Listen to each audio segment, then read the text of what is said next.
You are listening to 5-Minute Meditations.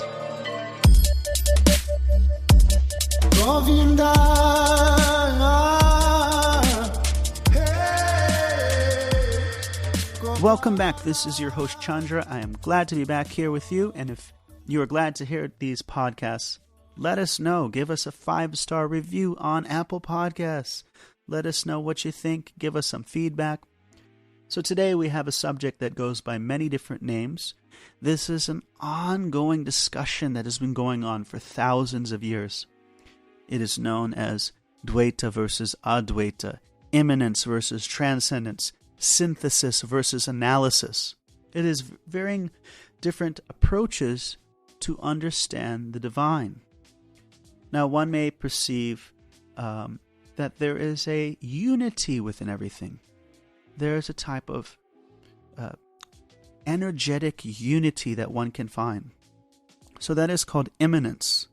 The term immanence in theology means that the divine is ever present in matter. So much so that it loses its own distinction. There is no, in the concept of immanence, there is no separate divine. There is no individual or being to submit or pray to. So that is, one step, one understanding. And there's another understanding, is the understanding of transcendence.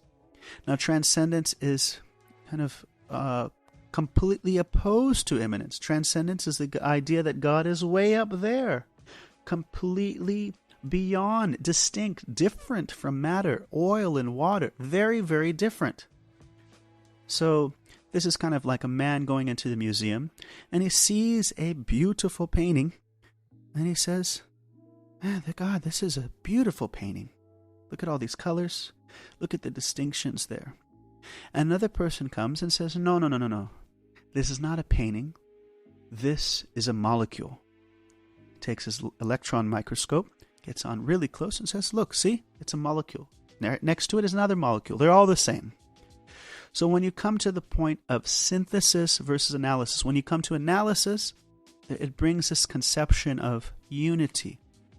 All absolute unity, all the same. And you come to the point of synthesis, it brings the conception of difference. It brings the conception of relationships. So like this, like the sun and the sunlight, you find there's a unity. Light, heat, the heat and the luminosity, there's a unity, but then there's a distinction. There's the intensity of heat.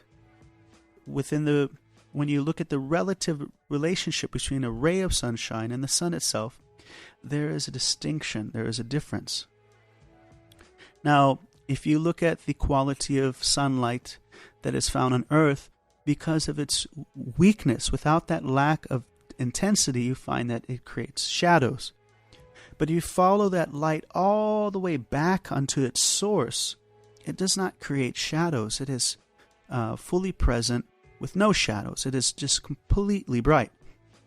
So similarly, one may conceive that God is without person, without personhood, because we find that persons here have so many frail qualities.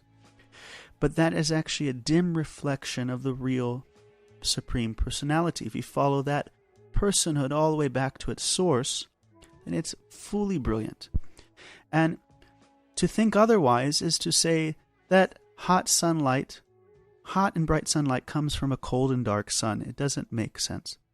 So both, as we indicated here, it's a painting and it's a molecule. There is a duality, there's a difference, there is a individuality that exists between the soul and God, that they are individuals, and there's a unity. So this is called Achincha Beta Tattva.